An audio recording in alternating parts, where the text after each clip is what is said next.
नमस्कार मंडळी. मी संजय पवार. आपल्या दिव्य ऊर्जा ज्योतिषीय प्रबोधन ह्या चॅनेलवरती तुम्हा सर्वांचं सहर्ष स्वागत. ओम नमो आदेश. नमस्कार मंडळी, मी संजय पवार. आपण पाहत आहात दिव्य ऊर्जा ज्योतिष प्रबोधन. मंडळी, फेसबुकच्या व्हॉट्सअपच्या बऱ्याच ग्रुपवरून वारंवार असं पाहायला मिळतंय की ग्रहांवरती पूर्ण भरोसा ठेवून राशींना हाताशी घेऊन बऱ्याच गोष्टी सांगितल्या जातात. म्हणजे नवरा बायकोंचं कुठल्या कुठल्या राशींच्या नवरा बायकोंचं कसं होईल, कसं चालेल, कुठल्या राशीच्या लोकांना काय फळं मिळतील वगैरे वगैरे भरपूर चालतं. पुन्हा एकदा ह्या व्हिडिओच्या माध्यमातून हेच सांगू इच्छितोय मंडळी, राशी या कल्पना केलेल्या आहेत. ज्योतिषीय कुंडलीशास्त्रामध्ये ग्रह नक्षत्रांच्या गणिती अभ्यासासाठी सहजता यावी म्हणून राशी ह्या कल्पना केलेल्या आहेत, कल्पित आहेत. राशी या अस्तित्वातच नाही आहेत. जसं ग्रह नक्षत्रांचं अस्तित्व आहे, शाश्वत आहेत, तशा राशी नाही आहेत. राशी या कल्पना केलेल्या आहेत. आणि राशीवरून तुम्ही भाकीत कसं करू शकता? कारण ज्योतिषशास्त्राचा मुख्य नियमच आहे, ज्योतिषीय कुंडलीशास्त्रातील भाकित किंवा फलितांच्या शक्यता ह्या कुंडली सापेक्ष म्हणजे कुंडली निहाय पाहायच्या असतात, सरसकट नव्हे. राशीवरनं तुम्ही भविष्य सांगता, राशीवरनं तुम्ही भाकित वर्तवता, राशीवरून तुम्ही नवरा बायकोंचं रिलेशन कसं असेल हे सांगता. कसं शक्य आहे? मुळात ज्योतिषशास्त्राचा पाया हा नक्षत्राधीन आहे, लक्षात घ्या. आणि हे लक्षात आहे. जे कोणी राशीवरती दारोमदार ठेवून भाकीतच सांगतात किंवा मोठे मोठे लेख लिहितात, ते जाणकारच, म्हणजे त्यांना जाणकारच समजलं पाहिजे ना, ज्योतिष जाणकार समजलं पाहिजे. मग त्यांना हा भाग का लक्षात येत नाही की एका राशीमध्ये 2.25 नक्षत्र असतात, म्हणजे जवळजवळ 3 नक्षत्र असतात. मग त्या जन्म नक्षत्रानुसार आपल्या कुंडलीची दशास्थिती उभी राहते की नाही, दशास्थिती ठरते. येते लक्षात? राशीवरून जे भाकित मांडतात त्यांच्यासाठी की तुमच्या जन्म नक्षत्रानुसार, त्या कुंडलीच्या जन्म नक्षत्रानुसार दशास्थिती ठरते हो. त्याचा कालावधी, मर्यादित ठरणारा कालावधी त्या तुमच्या जन्म नक्षत्रानुसार ठरते की नाही. इथे राशी कुठे आली मध्ये? का गोंधळ माजून ठेवलाय सगळा ह्या? म्हणजे या इतक्या चांगल्या सर्वांग सुंदर अशा ह्या ज्योतिषशास्त्राचा जे ज्योतिषशास्त्र आपल्याला आपल्या दैनंदिन आयुष्यामध्ये सर्व बाबतीमध्ये सहाय्यक म्हणून सहाय्यक ठरतंय, एक उत्तम सकारात्मक मार्गदर्शकाची भूमिका निभावते, त्याचं का वाटोळ करताय तुम्ही? एका राशीमध्ये 3 नक्षत्र असतात आणि ती तिन्ही नक्षत्र वेगवेगळ्या तत्वाची असतात हो. तरी सुद्धा राशीचं तत्व काय आहे, नक्षत्राचं तत्व काय आहे, त्या नक्षत्रांचं आणि त्या राशीचं, म्हणजे नक्षत्र स्वामी आणि नक्षत्र यांच्यामध्ये देखील फरक आहे. येते लक्षात? उदाहरणच घ्यायचं म्हटलं तर तुम्ही म्हणजे जे राशी भविष्य लिहितात किंवा राशीवरती वेगवेगळे बोलतात ना कल्पित रचना करतात, त्यांच्यासाठी एक छोटंसं उदाहरण देतो. आता चंद्राचं रोहिणी नक्षत्र, रोहिणी नक्षत्राचं तत्व कुठलं आहे तर पृथ्वी तत्व आहे. त्याच रोहिणी नक्षत्राचं नक्षत्र स्वामी कोण आहे हो? चंद्र आहे. चंद्राचं तत्व कुठलं म्हणजे गृहीत धरणार आपण? जलतत्व ना. पण त्याच चंद्राच्या रोहिणी नक्षत्राचं तत्व हे पृथ्वी तत्व आहे. त्याच चंद्राचं, ज्या चंद्राचं जलतत्व आहे त्याच चंद्राचं दुसरं जे नक्षत्र आहे हस्त नक्षत्र, त्या हस्त नक्षत्राचं तत्व कुठलं आहे तर वायू तत्व आहे. याचाच ज्योतिषीय अर्थ, ज्योतिषीय सांगड अशी जुळते की जलतत्वाचा चंद्र ज्यावेळेस रोहिणी नक्षत्रात असेल त्यावेळेस जलतत्व आणि पृथ्वी तत्वाचा संयोग होऊन त्या पद्धतीनं फलित समोर येतात. विषय कुठलाही असू दे. मग तोच चंद्र ज्या वेळेस हस्त नक्षत्रात असेल, स्वतःच्याच हस्त नक्षत्रात असेल, त्यावेळेस त्या चंद्राचे जलतत्व आणि हस्त नक्षत्राचं वायुतत्व यांची सांगड जुळली जाईल की नाही. मग रोहिणीमध्ये असलेला चंद्र आणि हस्तमध्ये असलेला चंद्र ह्या दोघांच्या फलिताला सारखेपणा असेल का? कारण एकीकडे पृथ्वी तत्व, एकीकडे वायू तत्व आहे. येथील मुद्दा लक्षात. तसंच प्रत्येक नक्षत्राचं तुम्ही गृहीत धरू शकता किंवा पाहू शकता. आता गुरुचं नक्षत्र, गुरु ग्रहाचं तत्व काय आहे तर ते आहे आकाश तत्व.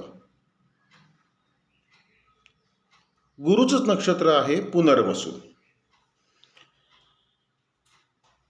ह्या गुरुच्या दोन्ही नक्षत्रामध्ये म्हणजे पुनर्वसू आणि विशाखा ह्या दोन्ही नक्षत्रांची तत्व आहेत वायू तत्व.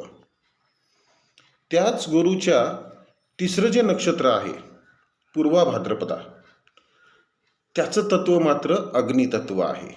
म्हणजे या दोन नक्षत्रांच्या विरोधात आहे, विरुद्ध दिशेचं.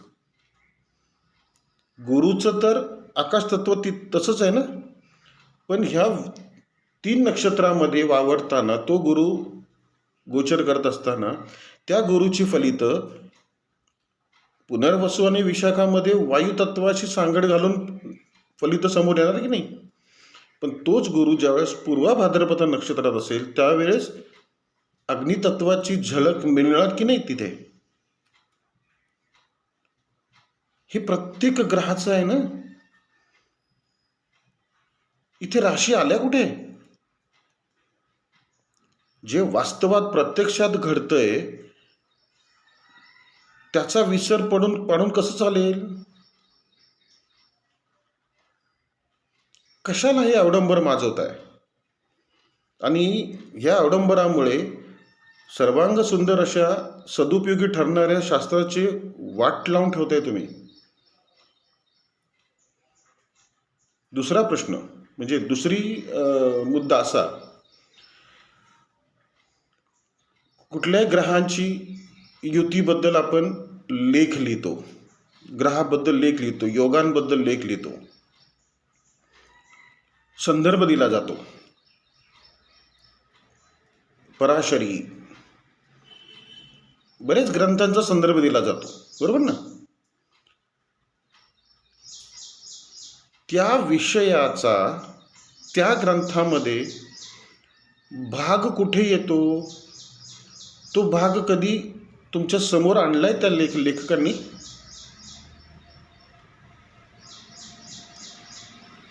शनी आणि राहू यांच्या युतीबद्दल लेख दिला, संदर्भ दिला ग्रंथाचा.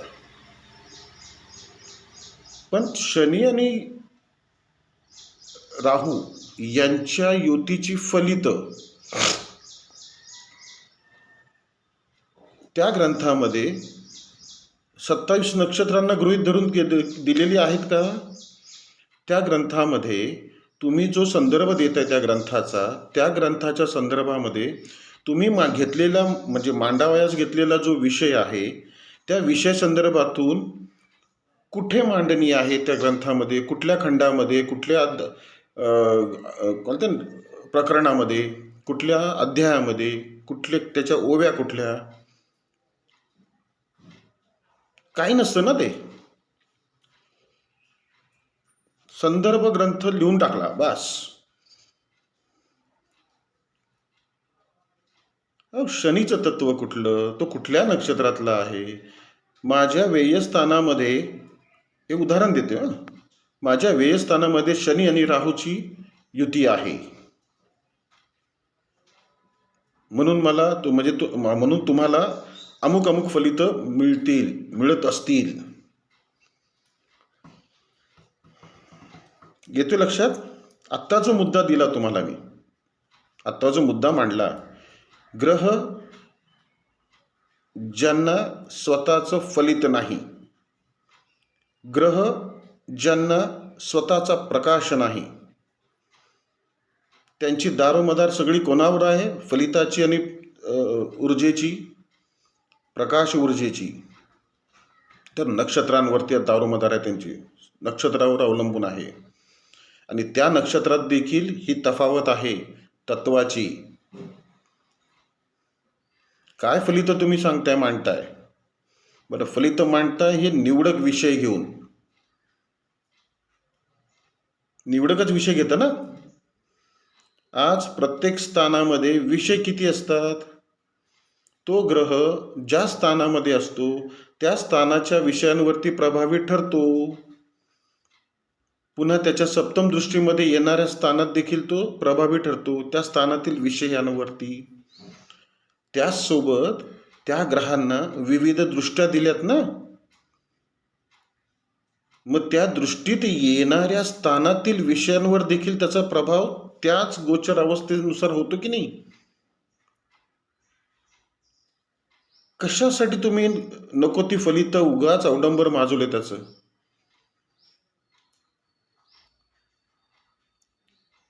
वेगवेगळ्या व्हिडिओतून, वेगवेगळ्या लिखाणातून किंवा वेगवेगळ्या कमेंट्समधून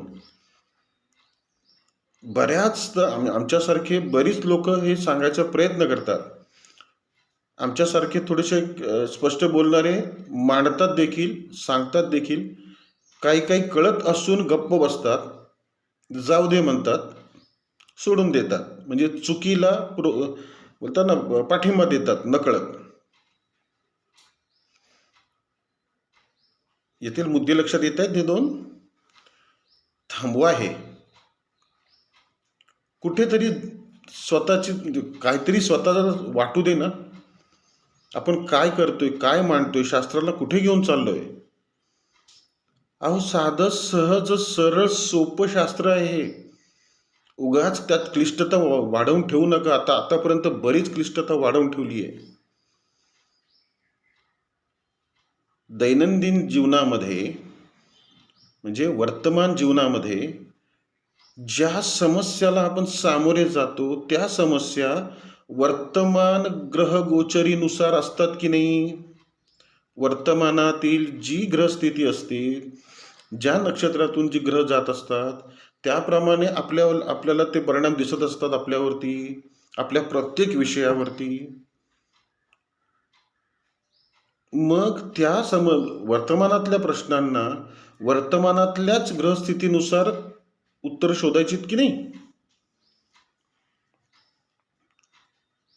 जन्म नक्षत्रानुसार जी महादशा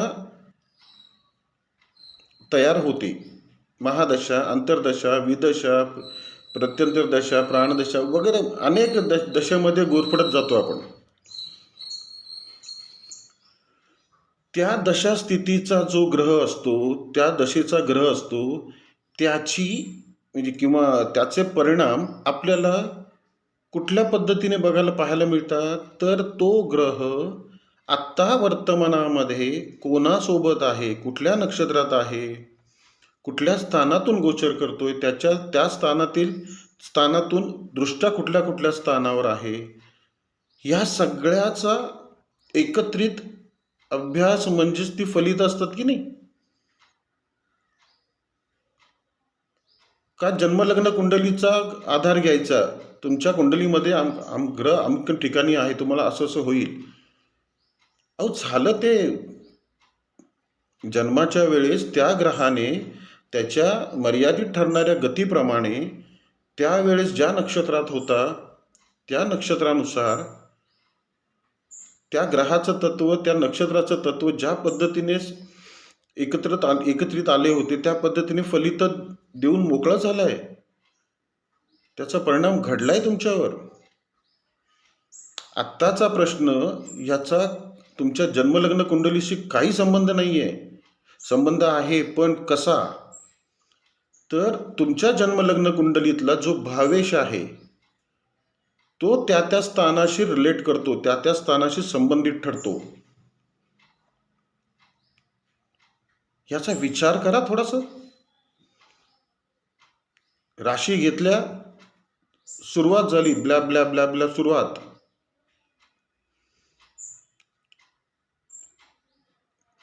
ग्रहांनाच सर्वस्व आहे, नक्षत्रांचा काहीच रोल नसतो. तर जाऊ दे, त्या स्वतःला ग्रंथकार म्हणतात ते, पण अशा पद्धतीने ते शास्त्रामध्ये वाटोळा लावत बसलेले आहेत. अहो जनसामान्यांसाठी, पीडित बोलतात ना, अडकलेल्या लोकांसाठी, कर्मभोगाचे चटके भोगणाऱ्या लोकांसाठी सहजता प्राप्त व्हावी म्हणून सकारात्मक दृष्टीने हे ज्योतिषशास्त्र हे आपल्याला परमेश्वर कृपेने किंवा ऋषीमुनींच्या अथक प्रयत्नातून आपल्याला देऊ केलेलं आहे. आपल्याला आपल्या दैनंदिन जीवनामध्ये सहजता यावी, आपण आपल्या कर्मभोगाला सक्षमपणे सामोरे जावं म्हणून आपल्यामध्ये बदल कुठल्या वेळेस कसा घडवायचा आहे याचं मार्गदर्शन करणारी म्हणून हे ज्योतिषीय कुंडलीशास्त्र आहे, वास्तुशास्त्र आहे. किती त्याचा विपर्यास करतो आपण. मुद्दा लक्षात येतोय? हा व्हिडिओ जसा ज्योतिष जाणकारांसाठी आहे तसाच हा सर्वसामान्य जातकांसाठी देखील आहे. त्यांनी देखील या गोष्टीचा विचार करा आणि तुमच्या आवडीच्या ज्योतिष जाणकाराला हे प्रश्न विचारा. इतकं सखोल त्यांच्याशी बोला थोडंसं, कारण तुम्ही आंधळा विश्वास ठेवून पुढे गेलात तर तोंडघशीत तुम्हीच पडणार आहात. ज्योतिष जाणकारांना देखील हात जोडून विनंती आहे, कर्मसिद्धांत ओळखा. कर्मसिद्धांत माहितीच असेल ना आपल्याला. कर्मभोगाची फलित लगेच आपल्याला भोगावे लागतात आणि त्याचे भोग जर जास्त असेल, त्या भोगाची व्याप्ती मोठी असेल तर आपल्याच कर्माची फळं आपल्या पुढच्या येणाऱ्या पिढीला देखील भोगाव्या लागतात. विषय आवडला असेल तर ह्या व्हिडिओला लाईक करा, सबस्क्राईब करा हा व्हिडिओ आणि जास्तीत जास्त शेअर करा. लाईक करा मित्रांनो, व्हिडिओला लाईक करा, शेअर करा, सबस्क्राईब पण करा. लाईक केल्यानंतर बरं, भले आता आम्ही तर असंच ठरवलेलं आहे, लाईक मिळो न मिळो, पण गुरु महाराजांच्या कृपेने, सद्गुरु कृपेने जे काही वदवून घेतायत ते जास्त तुमच्यापर्यंत पोचतंय ना. मग ह्या विषयाचे जो माहिती आहे किंवा जी जाणकारी तुम्हाला मिळतीये, मी माध्यम आहे, त्याचा सदुपयोग तुम्हाला कधीही होईल, लगेच होईल, महिन्याभराने होईल, वर्षभराने होईल, पण होते नक्की. बरोबर ना? थांबूया इथे.